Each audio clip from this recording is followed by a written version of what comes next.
À la une, au Nicaragua, le président Ortega s'accroche au pouvoir. Manifestation contre le gouvernement du président nicaraguayen Daniel Ortega à Managua, le 30 mai 2018. Copyright Reuters. Osvaldo Rivas. Ce mercredi, le président a fait sa réapparition lors d'un rassemblement dans le nord de Managua, la capitale du Nicaragua. Confronté depuis des semaines à des manifestations massives et des demandes de démission, Daniel Ortega a répondu, rapporte El Nuevo Diario. Le Nicaragua nous appartient à nous tous et nous restons tous ici, a déclaré l'homme fort du pays devant des milliers de sympathisants. Pendant que le président s'adressait à la foule, plusieurs dizaines de milliers d'opposants étaient eux aussi dans les rues. La plus grande des marches s'est tenue à Managua. En tête du cortège défilaient des mères vêtues de noir. Ces femmes brandissaient des pancartes avec des photos de leurs enfants tués lors de la répression des manifestations anti-Ortega. Elles réclamaient justice et la démocratisation du Nicaragua, raconte le journal Hoy, mais cette marche a été encore une fois entachée de sang par le régime, accuse le quotidien La Prensa. Des affrontements entre, d'un côté, sympathisants du président et forces de l'ordre, et manifestants de l'autre, ont fait 10 morts et des dizaines de blessés.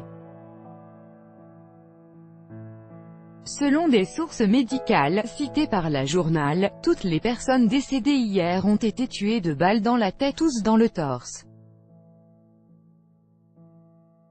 Le président Ortega a beau s'accrocher au pouvoir, la pression qu'exerce sur lui de plus en plus de secteurs de la société nicaraguayenne s'accentue.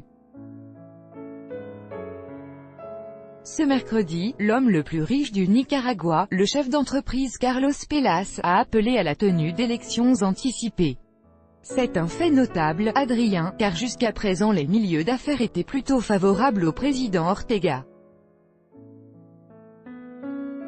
D'autres entrepreneurs connus du pays se sont également exprimés en ce sens, souligne l'éditorialiste de La Prensa avant de conclure, la démission de Daniel Ortega et de sa femme ou un accord, qui inclut l'organisation d'élections anticipées, dans le cadre du dialogue national, voici les deux seules voies à même de résoudre cette crise de gouvernabilité. Une crise qui inflige tant de souffrance à la population et cause de graves dommages à l'économie nationale.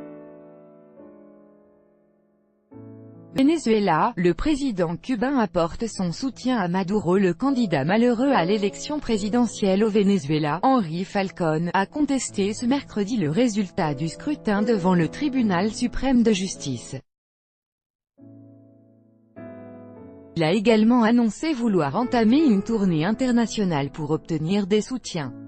Une large partie de la communauté internationale conteste, comme lui, les conditions dans lesquelles s'est tenue l'élection présidentielle au Venezuela. Certains pays ne reconnaissent d'ailleurs pas le résultat. Mais le gouvernement de Nicolás Maduro peut toujours compter sur le soutien de quelques amis fidèles, comme par exemple le régime cubain. Pour afficher ce soutien, le nouveau président cubain est en visite à Caracas. Miguel Díaz-Canel n'y est d'ailleurs pas allé par quatre chemins, estime le quotidien Panorama. La victoire de Nicolás Maduro est la victoire de toute l'Amérique latine, a-t-il déclaré lors d'un discours devant l'Assemblée nationale constituante. Le journal Últimas Noticias cite également le chef de l'État cubain, l'appui de Cuba à la révolution bolivarienne était et restera inébranlable. États-Unis, les mémoires d'un ex-conseiller de Barack Obama. L'un des plus proches conseillers de Barack Obama vient de publier ses mémoires. Il s'agit de Benjamin Rhodes, l'un des rares à avoir accompagné l'ancien président américain tout au long de ses deux mandats à la Maison-Blanche. Benjamin Rhodes avait même occupé le poste ô combien influent de conseiller à la sécurité nationale, rappelle le New York Times.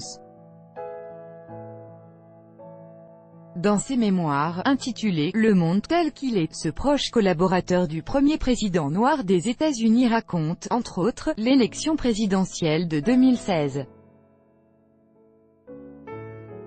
Dans les semaines qui ont suivi la victoire de Donald Trump, Barack Obama est passé par de multiples phases émotionnelles, raconte le quotidien en référence au livre.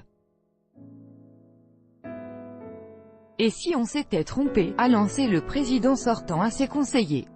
Il venait alors de lire une tribune qui accusait les démocrates d'avoir oublié l'importance de la notion d'identité en faisant la promotion d'une mondialisation cosmopolite mais vide. Peut-être sommes-nous allés trop loin.